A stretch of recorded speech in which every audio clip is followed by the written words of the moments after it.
एमे दोस्त नइखे कौनो पागलिया के, तहरे आदत भइल राखे के नचनिया के। ओए आमे गंडगोल करबे। अरे गंडगोल करबे त बेटा तू ही मोरबे।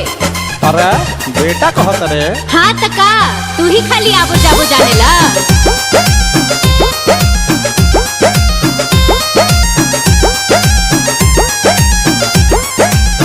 पैसा कमाए भेजले रही कलकत्ता, जाके ओई जना सा कुछ औरी हो जाता।